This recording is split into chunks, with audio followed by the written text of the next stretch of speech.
Hi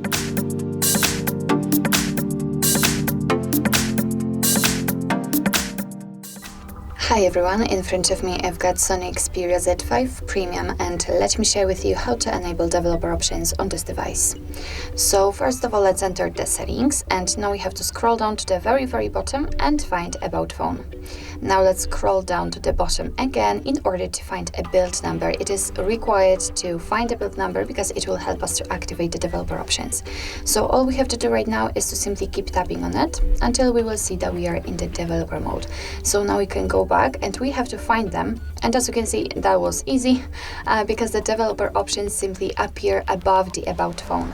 So let's tap on the developer options. And here, as you can see, we've got plenty of advanced settings which we can customize.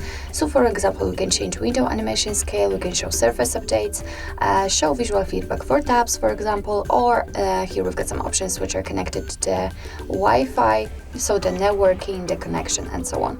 So if you'd like to turn on the option, all you have to do is to simply tap on it, tap on the switcher on it, and as you can see, it will be immediately activated and applied.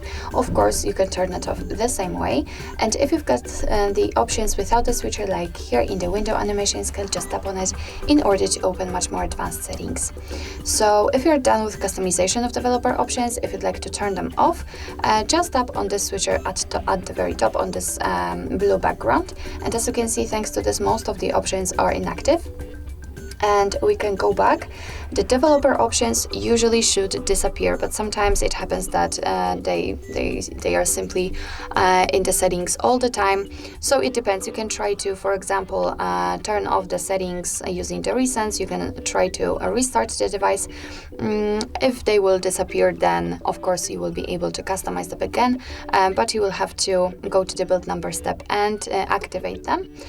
Or if they will stay in the settings, that's also okay. So actually this is it. This is how to enable developer options in your SONY Xperia Z5 Premium. Thank you so much for watching. I hope that this video was helpful, and if it was, please hit the subscribe button and leave the thumbs up.